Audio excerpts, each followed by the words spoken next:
Julie Toki, bonjour. Bonjour. Merci de nous recevoir ici au local d'Europe Écologie Les Verts à Saint-Étienne. On a souhaité vous rencontrer parce qu'il y a une actualité en septembre, dans quelques semaines, un délai assez court finalement, Oui. et on voulait parler des sénatoriales avec vous, de la politique de la ville de Saint-Étienne, puisque vous êtes également élu, et puis un peu de questions nationales. On, Ok. on commence peut-être par les sénatoriales. Pourquoi finalement on avait lu qu'il y avait un accord avec le PS? Donc on pensait que vous alliez être intégré à la liste de Monsieur Tissot. Et finalement, vous faites une liste, alors je ne sais pas si c'est le mot adéquat, vous faites une liste dissidente ou une liste parallèle, je ne sais pas comment on peut l'appeler. Alors, si on doit parler de liste dissidente, pour le coup, ce n'est pas la nôtre, puisque je vous le confirme, il y a bien eu des accords nationaux qui ont été établis entre le Parti socialiste et Europe Écologie Les Verts. Donc, de notre côté, en fait, que ce soit au niveau local ou au niveau national, nous n'avions jamais remis en cause la tête de liste à Monsieur Tissot, qui est le sénateur sortant, et nous Tout à fait. reconnaissons Son travail. son travail. Néanmoins, nous estimons que la question écologique est primordiale aujourd'hui. Et donc, au niveau des accords nationaux, c'était la première place qui était restée donc à Monsieur Tissot, bien entendu, sur la liste, et une deuxième place pour une femme écologiste. Vous Donc, correspondiez exactement aux critères. exactement. C'est exactement cela. Donc, puisque cet accord national a été signé par les deux partis, hein, le PS également, eh bien, nous sommes lancés dans cette idée-là, forcément, en accord avec les accords nationaux, que je serai deuxième sur la liste de Monsieur Tissot. Mais malheureusement, nous avons trouvé porte close et une impossibilité de discussion avec l'équipe de Monsieur Tissot qui ne souhaite pas d'une candidature écologiste en deuxième position. C'est dû à quoi? C'est quelque chose de politique, c'est quelque chose d'humain? Ou alors finalement on se rend compte qu'on n'a pas les mêmes idées, les mêmes combats? Eh bien, c'est une excellente question parce qu'on n'a pas la réponse. En fait, c'est quelque chose sur lequel il faut qu'on travaille. Et c'est une question qui est importante car ça pose justement une grande interrogation. Pourquoi Monsieur Tissot n'a pas voulu d'une candidature écologiste qui assume l'étiquette Europe Écologie Les Verts en deuxième position et a préféré la candidature d'une personne du Parti Socialiste également. Est-ce que c'était compliqué de monter une liste en si peu de temps? Non, pas du tout. Dans le sens où nous étions prêts, puisque nous étions dans l'attente des accords nationaux, nous étions partis pour nous préparer à toute éventualité. Nous savions qu'il y avait aussi la possibilité qu'au niveau national, eh bien, on nous demande de partir seul. Donc nous avions commencé à travailler notre liste. Et à partir du moment où Monsieur Tissot nous a fermé la porte, eh ben, on a pu lancer notre liste. Comment Voilà. on explique que vous faites partie de l'ANUPS et que pour ces élections, il y a tout un tas de candidatures différentes? Il y aura une liste LFI, une liste socialiste, une liste verte. Pourquoi là aussi on n'arrive pas à se rassembler? Vous êtes un coup d'accord et un coup pas d'accord sur les idées. C'est là où on a du mal aussi un peu à saisir la politique aujourd'hui, parce que on a plutôt l'impression que c'est souvent des intérêts, les alliances, elles sont faites pour quand ça arrange, et puis quand ça arrange pas, ben il n'y a plus rien, quoi. Ben, tout simplement, dans les différentes instances, les discussions peuvent tourner autour de différents sujets. Au niveau des européennes, par exemple, qui est le grand débat sur est-ce que la NUPES peut exister encore au niveau des européennes, la question est totalement différente des échéances plus nationales. Donc, on reviendra certainement sur les européennes, il y a différentes questions qui se posent selon les territoires.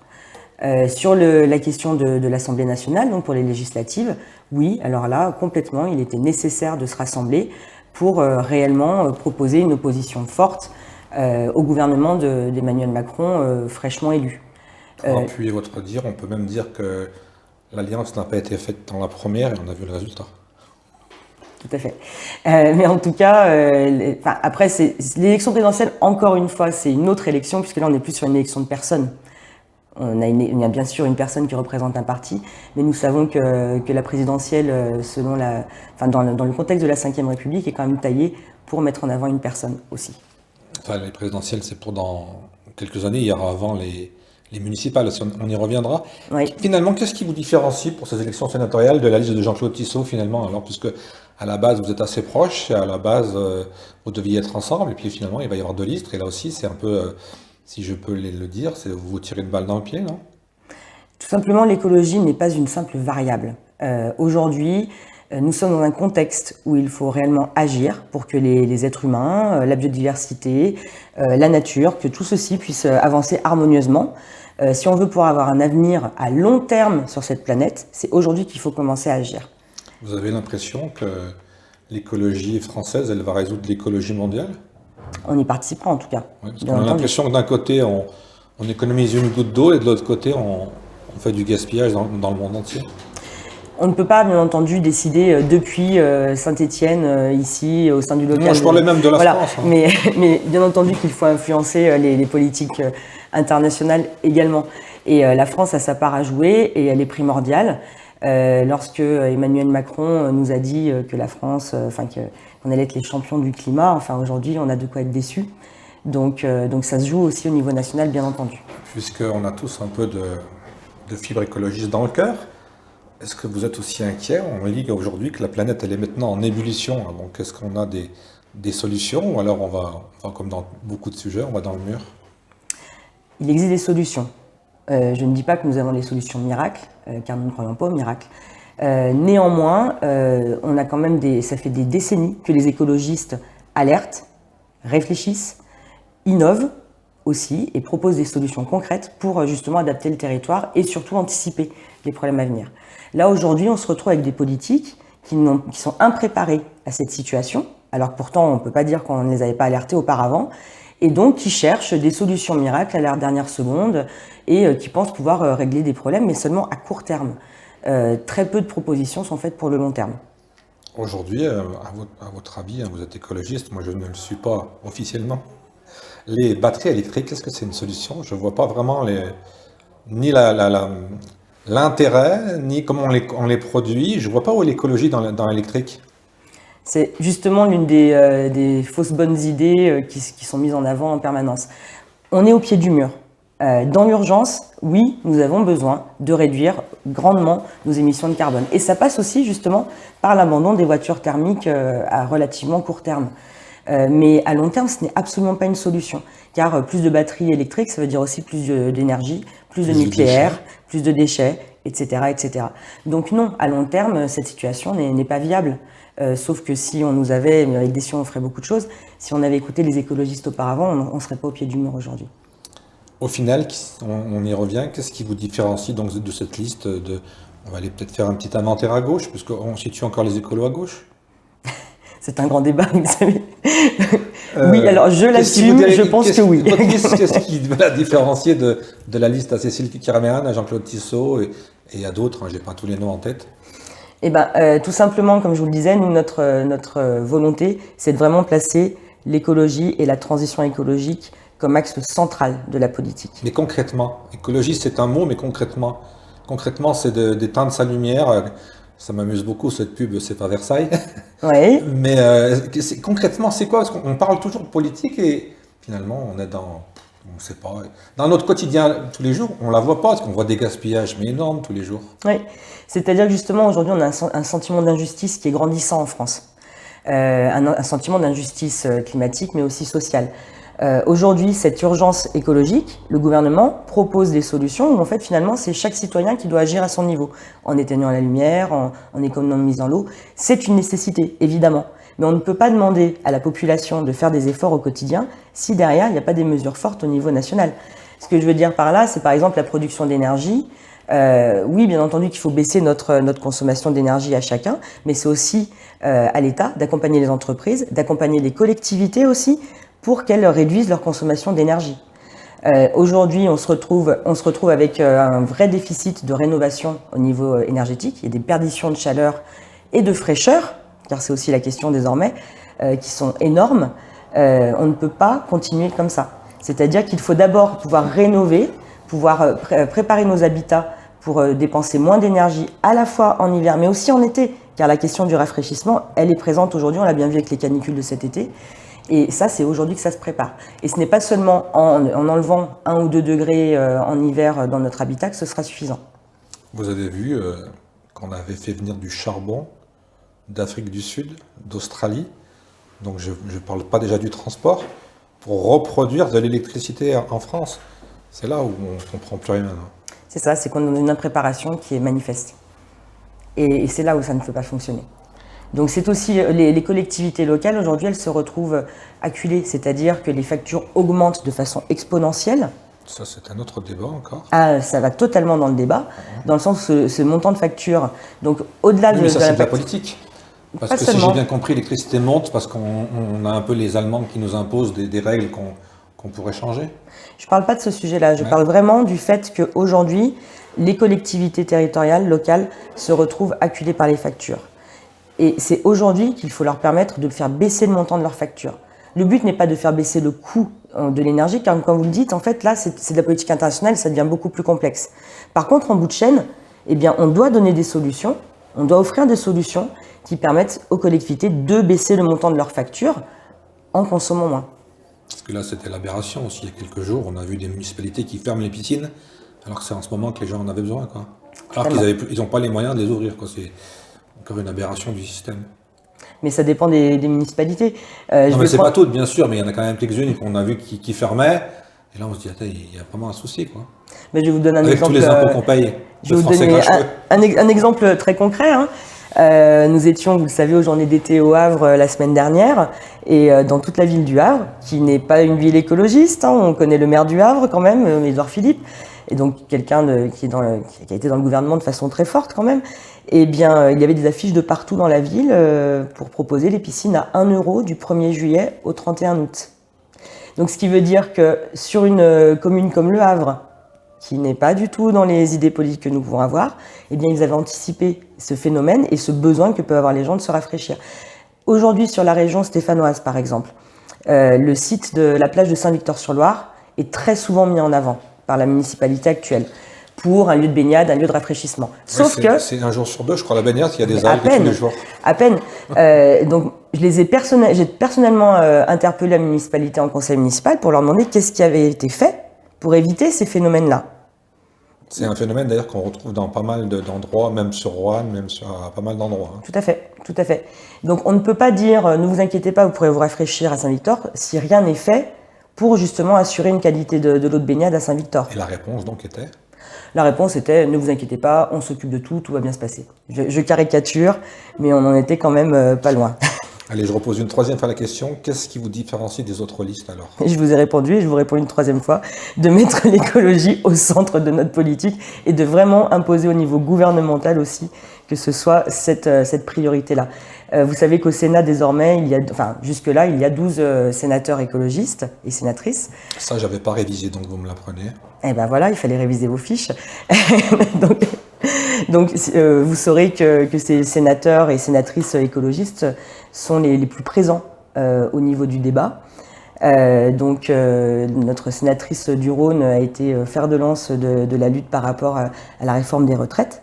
Nous intervenons, malgré le fait que nous ne soyons que 12 au sein du Sénat, nous intervenons, nous proposons et des amendements passent aussi par les propositions écologistes car nous sommes dans une démarche constructive, car nous savons que nous sommes face à des enjeux qui nous dépassent, tout simplement.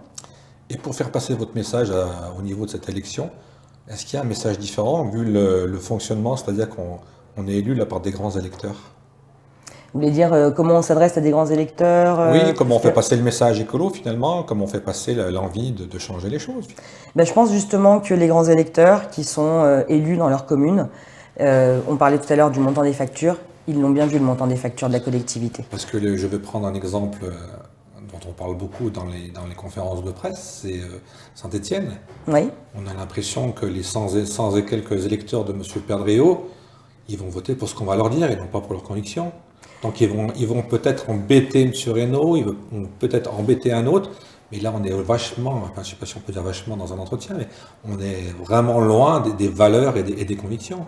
Je vais retourner la question. Est-ce que vous pensez qu'on a la preuve qu'il y a une liberté de parole au sein du conseil municipal de Saint-Étienne? Je crois que vous y êtes plus souvent que moi, donc, moi j'ai pas le droit de l'ouvrir puisque moi je suis toujours blacklisté. Comme vous le savez, la liberté de parole au sein du conseil municipal, même au sein de sa majorité, ce n'est pas ce qui est de mise pour M. Perdriau. Donc oui, on peut s'inquiéter de la liberté de choix, même s'il y a toujours le secret de l'isoloir dans tout vote.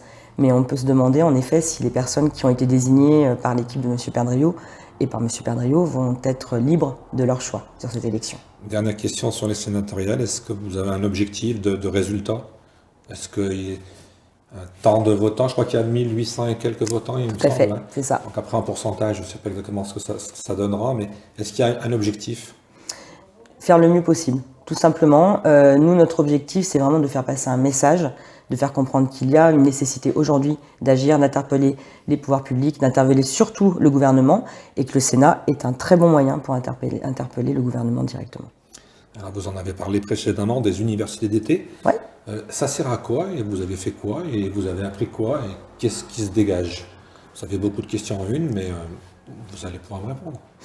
C'était très très très riche dans le sens où nous avons pu, donc les élus, bénéficier de formations en début de semaine.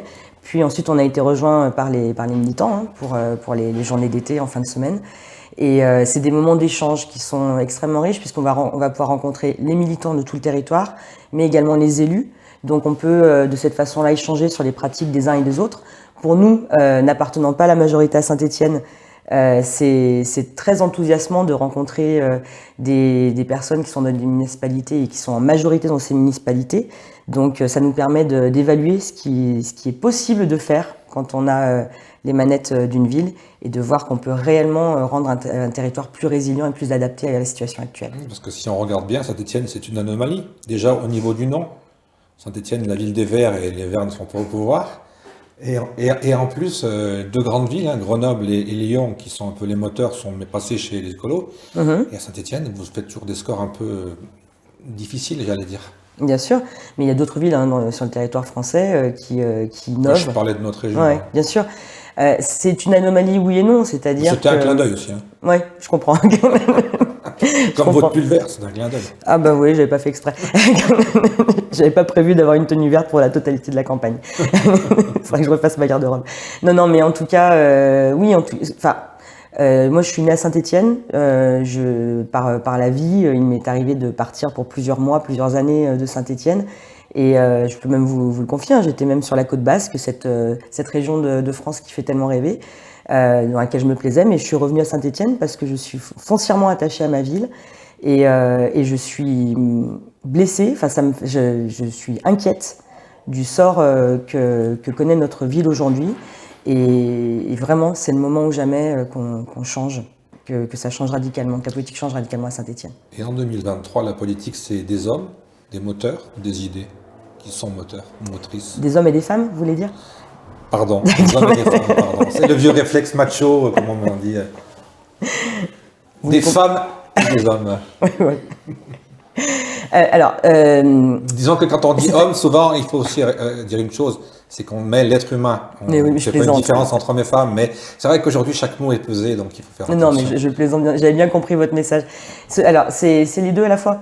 C'est-à-dire que, ou ni l'un ni l'autre plutôt, c'est un collectif qui résonne et qui par son intelligence, par ses échanges d'idées, son débat d'idées, va pouvoir créer justement une ville ou un territoire qui est enthousiasmant et où chacun pourra vivre et être au mieux possible. Moi, je crois foncièrement en une ville qui va accompagner les personnes, qui va leur permettre d'être bien dans leur ville, une ville qui est bienveillante en fait, dans le sens noble du terme. C'est un terme qui est souvent dévoyé, mais c'est-à-dire que la municipalité, pour moi, elle est là, et pas que pour moi, hein, je dis pour le collectif que je représente, qui est là pour justement accompagner, aider et bien traiter les humains sur le territoire, et la nature également. Quand on rencontre beaucoup de gens de droite, aujourd'hui, ils nous parlent également d'écologie. C'est pour ça que je vous demandais si l'écologie était toujours à gauche. Et j'ai envie de vous demander également, finalement, l'écologie, est-ce qu'elle ne devrait pas être au-dessus de tout ça? On devrait tous être écologistes dans le sens du mot, et non pas des calculs politiques. Moi, j'ai du mal quand je vois les écologistes qui prennent part sur des sujets hors écologie. Alors, je pense qu'il n'y a pas de sujet hors écologie. Car il faut éviter la confusion entre environnement et écologie. Et lorsqu'on écoute la plupart des partis aujourd'hui en présence, lorsqu'ils utilisent le terme écologie, en réalité, ils parlent d'environnement. C'est possible. Donc la question, elle est là. C'est-à-dire que l'écologie, c'est justement cet équilibre qu'il y a entre les êtres humains, la biodiversité, la nature dans son ensemble, et que tout ceci fonctionne en harmonie. D'accord. L'écologie, ce n'est pas la protection de l'environnement seulement. C'est la protection de l'environnement, C'est une façon de l'être vivre, humain, de la une société. société. Exactement. C'est une façon de faire société. Justement, on a eu une grosse polémique pendant l'université d'été, c'était Médine. Alors moi, j'avais à Saint-Étienne, on m'a beaucoup parlé de Médine Saint-Étienne, Médine Loire, mais je connaissais pas Médine. Alors, quel était votre positionnement à vous? Est-ce que c'était un sujet hors sujet, ou alors c'était quelque chose qui vous a heurté, ou vous étiez d'accord avec les propos? Ben, je vais citer Shakespeare, hein, Much Ado About Nothing. C'est-à-dire But I don't que speak English. simplement beaucoup de bruit pour rien. Ouais. C'est-à-dire que Médine a été invité pour 45 minutes pour une discussion, débat avec Marine Tondelier sur un canapé. Quelle couleur le canapé? Devinez, évidemment. Ce que je veux dire, c'est que la discussion est importante avec presque toutes et tous. Et Médine, en fait, est un personnage qui est une personne qui a vraiment un impact sur une grande partie de la jeunesse. Et je pense qu'il a un impact qui est globalement, si on fait la somme de tout cela, qui est au global bénéfique. Dans le sens où, si on écoute ce qu'il a pu faire en début de carrière et aujourd'hui, c'est une personne qui a su évoluer dans son discours. Et il vient de quartiers vraiment ostracisés, ghettoisés. Ce n'est pas la personne qui décide d'être ghettoisée, c'est plutôt la société qui va la ghettoiser. Et à partir de là, je trouve qu'il y a un chemin à parcourir. Et je trouve dommage qu'à chaque fois on revienne sur le passé et qu'on n'accepte pas qu'une personne puisse évoluer dans son schéma de pensée. Ça, c'est une très belle phrase, mais c'est aussi compliqué. Aujourd'hui, il y a des sujets dont on ne peut plus parler, donc c'est quand même assez curieux la politique aujourd'hui. C'est-à-dire Ben, je sais pas, moi j'ai vu des quartiers où j'ai vu que les magasins français qui ont brûlé par exemple. J'ai du mal quand même à comprendre quand vous parlez de ghetto, quand on a fait des immeubles tout neufs et qu'au bout de 10 ans c'est un champ de ruines, le ghetto qui le crée finalement. Donc c'est pas l'humain aussi qui est pas écolo, qui est pas je vais étaler à vulgaire, mais si vous chichez dans votre assiette, voilà. Alors, quand on parle, le mot ghetto est toujours très fort. Dans le Après, sens où évidemment, la société, elle est difficile. C'est pas tout le monde qui réussit. C'est pas tout le monde qui devient chef d'entreprise, qui est footballeur, qui est Mbappé. Mais je crois que chacun a sa place. Donc voilà, il faudrait. J'ai bien aimé votre mot bienveillance et c'est ça qui manque peut-être souvent. Mais je pense, oui.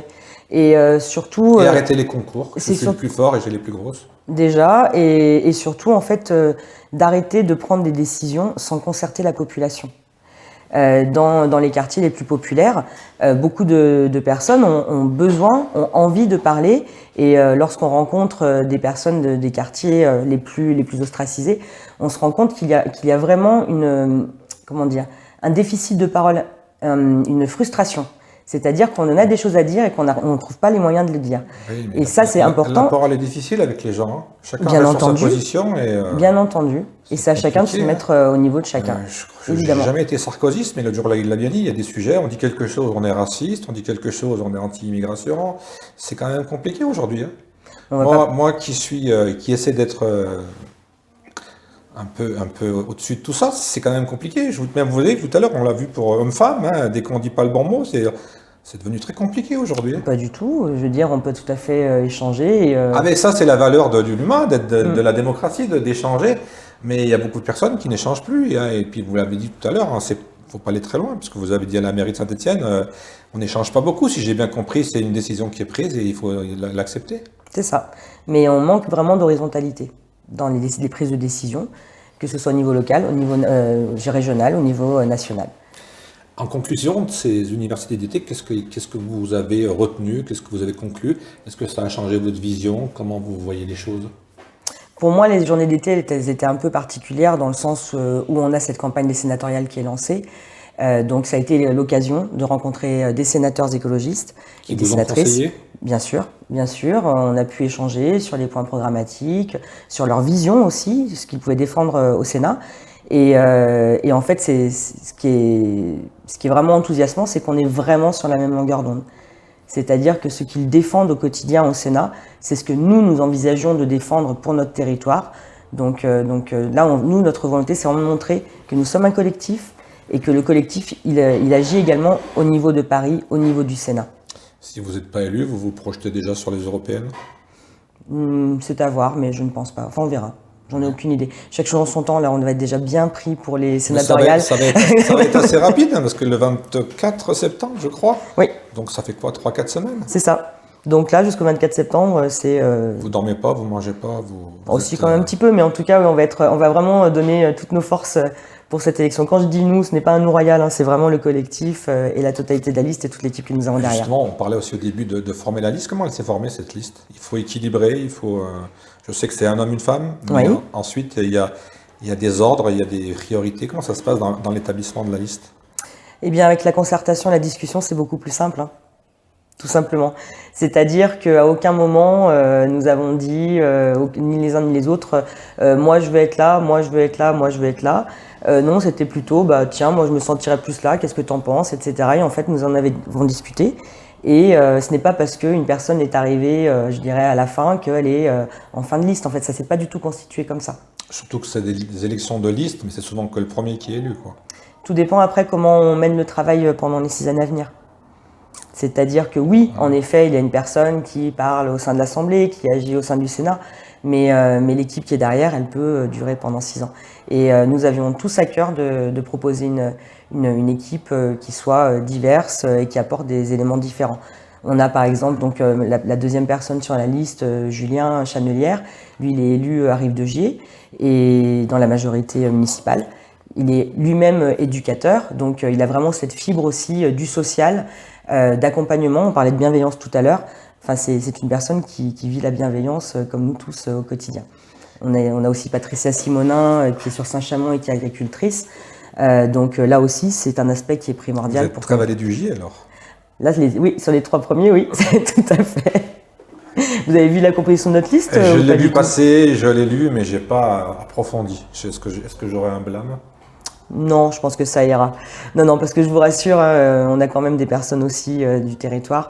Donc on a ensuite Gérard Peslon, qui est de Génération Écologie et qui lui, justement, est sur Île-Cantal, qui était auparavant élu dans la majorité de Sur-Île-Cantal et qui désormais ne siège plus dans la majorité. Nous avons Claire Payot, qui est une militante qui est dans le Rouennais, à Combre exactement, une petite commune du Rouennais.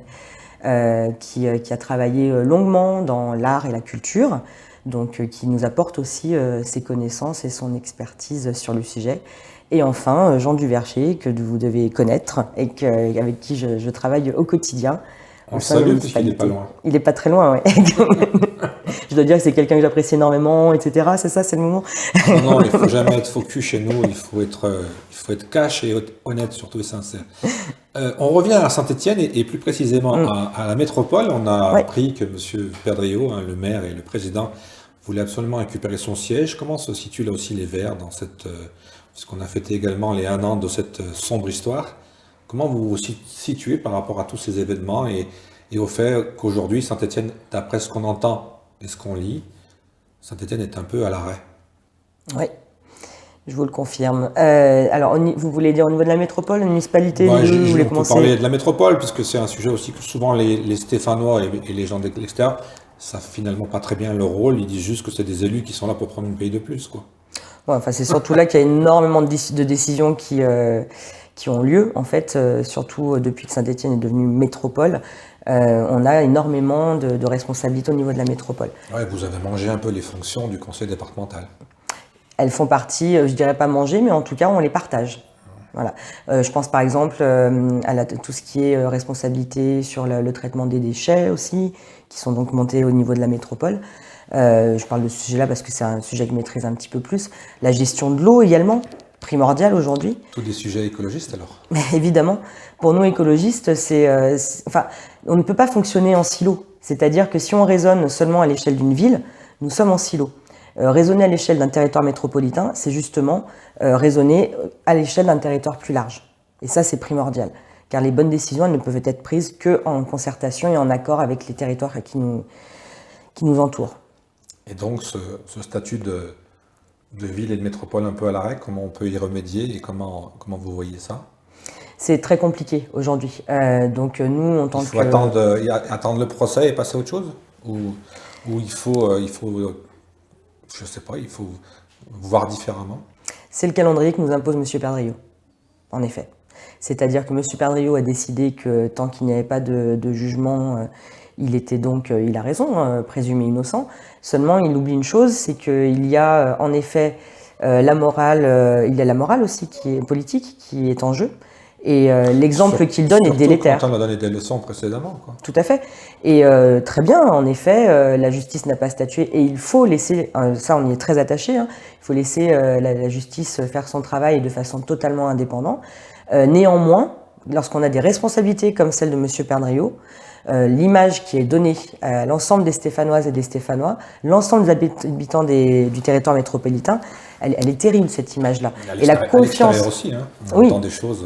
Et la confiance dans le politique, c'est très inquiétant. C'est très très inquiétant. Donc tout le monde a entendu ces enregistrements. Donc je sais que les intelligences artificielles sont capables de miracles aujourd'hui, mais là nous avons quand même bien entendu ce qui a été dit et les propos qui ont été tenus. Pose question sur la morale. Après, c'est pas nous les juges, hein, puisque vous savez très bien qu'un enregistrement, on peut l'inverser, on peut avec la technologie, aujourd'hui, on peut faire dire n'importe qui. On peut même faire parler les morts, alors vous voyez. C'est ce que je vous disais. Mais la justice fera son travail, là, on ne peut pas. Après, c'est vrai que moralement, et c'est un autre débat. C'est ça qui est important. Justement, je vois qu'à Lyon, il y a déjà des candidatures pour 2026. Là aussi, est-ce que vous travaillez déjà sur 2026 ?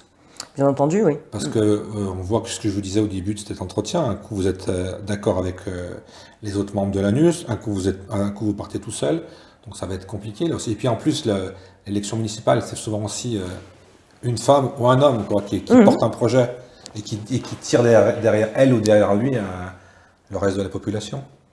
Tout à fait. Néanmoins, moi je suis convaincu que ça devrait être un homme et une femme qui mènent ce combat-là. Justement, pas seulement une personne.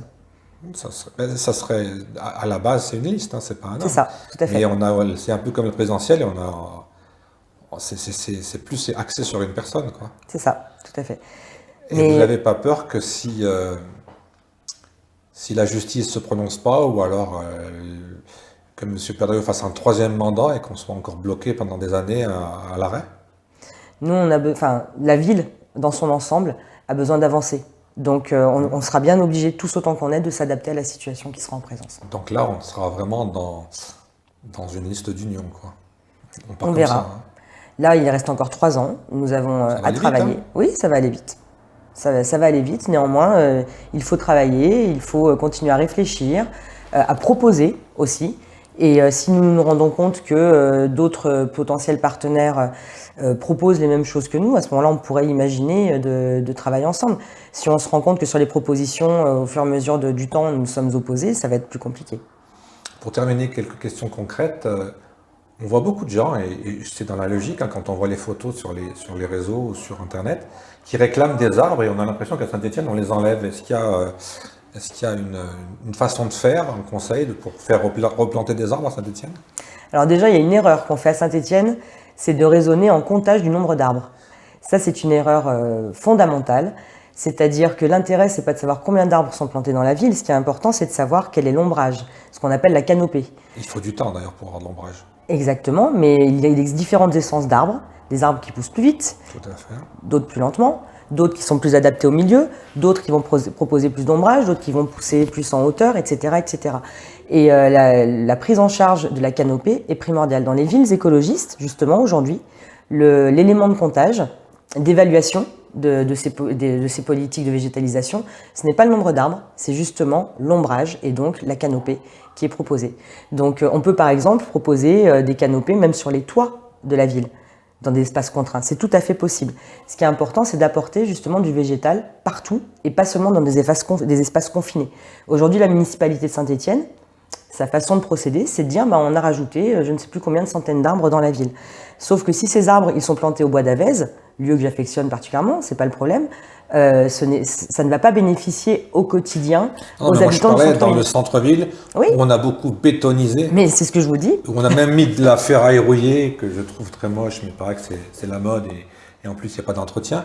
Mais voilà, c'est dans le centre-ville qu'on demande. D'ailleurs, on le voit dans toutes les grandes villes, ils ont mis des grandes places en béton, et quand il fait chaud, c'est des fours, quoi. Peut-être vous souvenez-vous d'un édito de M. Perdriau dans le journal métropolitain. Je lis pas tout, hein, je vous avoue. Le titre était Être ou ne pas être, avec un jeu de mots sur l'arbre le hêtre. Et justement, il parlait de la politique des arbres de la ville de Saint-Étienne et de la métropole. Et justement, ce qui était mis en avant, et ce qui est systématiquement mis en avant, c'est le nombre d'arbres plantés. Sauf que, comme je vous le dis, si on prend... Voilà. Donc ça ne fonctionne pas. C'est promis, je ne le dirai plus, le nombre d'arbres. Mais je ne les ai jamais comptés un par un.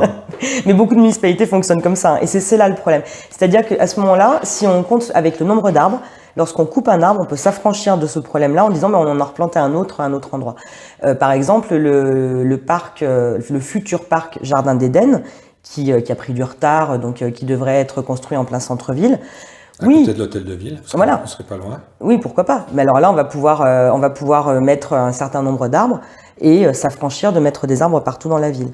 L'argument qui nous a avancé par M. Dallara, c'est de dire que nous n'y connaissons rien, nous écologistes, et que lui se retrouve face à d'immenses problèmes de canalisation, etc. Je comprends. C'est-à-dire que oui, nous n'avons pas accès, contrairement à ce qu'on pourrait vouloir, nous n'avons pas accès à certains éléments du cadastre en tant que membre n'appartenant pas à la majorité. Néanmoins, cette réponse n'est pas suffisante. Dans le plan de mandat, il est... c'était dans le rapport développement durable. Ce qui était avancé, en fait, c'est que la ville allait créer des espaces de respiration à travers la ville, la municipalité. Des espaces de respiration. Je ne sais pas si vous voyez un peu ce que ça veut dire. Ça veut dire qu'on imagine que les Stéphanoises et les Stéphanois vont marcher dans la ville en suffoquant et vont pouvoir, enfin je caricature, mais je trouve ça gravissime de parler d'espace de respiration. C'est-à-dire que non, la ville entière doit être respirable, pas seulement des espaces contraints et fermés. C'est peut-être là aussi, c'est la valeur des mots, c'est la ville dans son sens bâtiment de respiration, quoi. J'ai peut-être du mal à l'expliquer, mais c'est peut-être pas l'humain qui veut respirer, c'est la ville, quoi, qui avec des... Les mots ont souvent un sens et je trouve que c'est symptomatique. Oui, mais le problème d'une des vision. mots, c'est comme beaucoup de choses, c'est que chacun a son interprétation. Et tout le monde a raison et tout le monde a tort parfois. Bien entendu. C'est un peu l'objet, suivant où vous êtes placé, vous le voyez d'une façon différente. En tout cas, simplement, il est aberrant pour nous écologistes de raisonner en espaces bétonnés et quelques espaces fermés, verts. Ça ne peut pas continuer. Dernier sujet pour les Verts, mis à part la remontée des Stéphanois en Ligue 1, ça c'est de l'humour, les transports. Il y a beaucoup de villes qui sont passées au transport en commun gratuit. Est-ce que c'est quelque chose qui est possible à Saint-Étienne? Est-ce qu'il y a d'autres solutions? On se rend compte qu'on parle beaucoup de transport en commun, mais que souvent, on va me dire que c'est pas vrai, mais je vois que les tarifs augmentent, donc c'est quand même là aussi délicat. Je vois que les gens, ils vont aller chercher leurs enfants ou chercher le pain en voiture à 50 mètres. Donc je me dis, la société, elle a du mal quand même, là, il va y avoir du travail pour vous. Donc comment on fait? Et puis c'est pareil, là aussi, à une époque, je disais gratuit, c'est bien, et on se rend compte que le tout gratuit, c'est pas bien finalement. Les gens n'ont aucun respect quand c'est gratuit. Alors, je n'irai pas sur cette idée-là. Néanmoins, les expériences qui ont été menées en France sur la gratuité des transports montrent que finalement, ça ne va pas augmenter le nombre d'usagers et d'usagères. C'est-à-dire qu'avant de proposer de la gratuité pour les transports, il faut d'abord être capable de proposer un réseau qualitatif. Une alternative, non? À la voiture. Voilà, un vrai bon réseau. Une fois que l'habitude elle est prise, une fois que les personnes ont vraiment pris ce réflexe de la mobilité douce en général, que ce soit transport en commun, que ce soit vélo, que ce soit trottinette ou etc. ou quoi que ce soit, ou simplement la marche à pied, eh bien là on peut envisager de mettre des transports gratuits. Mais aujourd'hui, en tout cas sur notre territoire, ce n'est pas cette priorité-là. Le réseau de mobilité sur Saint-Étienne, mais aussi sur la Loire en général, est très nettement insuffisant. On est vraiment en lacune de rythme cadencé, par exemple, c'est-à-dire avec des rythmes réguliers des transports. C'est-à-dire qu'un rythme cadencé, ça facilite l'accès au transport en commun. Ça veut dire quoi exactement? Je vais vous expliquer. C'est plutôt que de se dire, je vais aller regarder sur mon application à quelle heure va passer le bus, et je sais qu'il y en a un toutes les 10 minutes, comme le tram en fait finalement. Donc finalement, on ne regarde pas l'horaire exact, on sait qu'on va se pointer à l'arrêt, on en aura un rapidement. Et c'est ça aussi, cette facilité. Mais j'ai l'impression que c'est ce qu'on avait plus dans les décennies précédentes. J'ai l'impression qu'il y a beaucoup moins de transports Moi, je me souviens d'une époque, peut-être les années 80-90, on ratait un tram, le suivant était derrière, quoi. Maintenant, on rate un tram, des moments, mais qu'est-ce que c'est long? Alors, est-ce qu'on a pris des mauvaises habitudes? Le tram encore, ça va. On peut pas se mettre sur Non, le tram. mais il y a des lignes, il y aurait tant de choses à dire, mais on n'est pas là. Mais voilà, on parlait des quartiers Après, populaires. c'est délicat aussi de voir des bus, aussi on parle d'écologie, hein. C'est quand même bizarre de voir des bus qui tournent toute la journée avec 3 personnes dedans, parfois. Comme on dit, on promène les sièges, quoi. Et oui, Il y a beaucoup de travail là-dedans, et on a l'impression que personne fait grand-chose. les lignes de bus, en fait, quand on raisonne par un petit axe, en fait, en effet, vous avez raison. On regarde un bus, il est vide, on se dit tiens, il est souvent vide. Néanmoins, on n'a pas la vision sur la totalité de la ligne. C'est-à-dire qu'un bus, surtout Tout à fait, il y a des arrêts, il y a des arrêts, il y a des tronçons, voilà. Où il y a voilà, exactement. Mais après, ils ont toutes ces données, puisque chacun, normalement, hein, parce que je vois que c'est pas toujours fait dans les bus, on va pas déclencher une nouvelle polémique, mais normalement, quand on se pointe, tout est enregistré, donc ils savent à peu près les fréquences et tout ça. Mais voilà, après, je pense que les transports en commun, c'est super. À mon sens, il en manque un petit peu sur certaines lignes. En fait, c'est quand je vous parlais tout à l'heure, vous me demandiez la vision qu'on peut avoir. Il faut avoir la bonne cadence, si j'ai bien compris. C'est ça. Et c'est surtout, en fait, est-ce que la priorité, c'est d'optimiser un service qui est censé être public comme un service privé, ou est-ce que réellement, on offre un vrai service public pour le bien-être des personnes au quotidien? Moi, je pense qu'il faut enlever le mot public et privé, mais marquer plutôt intérêt général. Ouais, enfin bon, c'est juste qu'on n'est pas sur la terminologie, mais pour moi, c'est clair que l'intérêt général est défendu par le service public. Parce que quand le service public aujourd'hui doit être rentable, c'est plus un service public. C'est exactement ce que je vous disais. Vous voyez, quand on parle de On est d'accord. Les mots ont un sens. Oui, oui, mais c'est pour ça que moi je tiens au contraire à garder ce terme de service public, car oui, le service public a été conçu pour l'intérêt général et aujourd'hui il est dévoyé dans le sens où on lui demande d'être optimisé. Et ça ne fonctionne pas. Que ce soit dans le cadre de la santé, dans les hôpitaux, que ce soit dans le cadre des transports en commun, de l'aide à la personne, enfin, dans l'éducation surtout, on ne peut pas parler d'optimisation. Le service public, la rentabilité du service public est une aberration en soi. Non, à l'hôpital, il y a un souci quand même. Hein. Bien sûr. C'est peut-être pas un sujet écologiste, mais ou écologique. Ah bah bien sûr que si. Notre objectif principal, comme je vous le disais, c'est, enfin, toute écologie, c'est planter des arbres dans un hôpital. Mais pourquoi planter des arbres? Je vous charrie. Non mais en fait, la question c'est pourquoi est-ce que on nous caricature souvent comme des gens qui veulent plus de nature. Mais pourquoi est-ce qu'on veut plus de nature? On ne n'est pas écologiste en fait. On peut aussi devenir écologiste parce qu'on en a ras-le-bol d'être pollué. Il faut encore un équilibre entre la nature et l'homme, tout simplement. Mais exactement. On voudrait justement, si on veut réduire le nombre de cancers, c'est aussi par l'amélioration de la qualité de l'air. Quand je reviens sur la municipalité de Saint-Étienne. Le plan cancer qui est lancé par la ville de Saint-Étienne ne prend absolument pas en compte l'amélioration de la qualité de l'air. C'est quand même une aberration. On va faire un plan cancer à Saint-Étienne où on va décider, par exemple, d'agrandir les espaces non-fumeurs, très bien, mais en parallèle de ça, on se dit pas, tiens, il faudrait peut-être réduire les pollutions par particules fines. Enfin, c'est quand même assez aberrant. C'est un ensemble de plein de choses. Voilà, donc quand vous me dites la santé, c'est pas un sujet écologiste, moi je vous réponds non, c'est un sujet hautement écologiste et c'est l'une de nos préoccupations principales. Je vous provoque un petit peu. Mais provoquer, je répondrai, il n'y a pas de problème. Bon, pour conclure, comment vous voyez, puisque c'est l'actualité, comment vous vous projetez pour cette élection sénatoriale? Tout est prêt, tout est enclenché, il n'y a plus qu'à? Eh bien, je raisonne à la fois sur le court et sur le moyen terme. Quand je parle de moyen terme, c'est le 24 septembre. C'est-à-dire que là, à l'instant T, c'est un moment très enthousiasmant, parce que c'est un moment d'échange hyper riche que nous avons entre nous tous, c'est-à-dire nous tous psycholistiers, mais également l'équipe qui est autour de nous.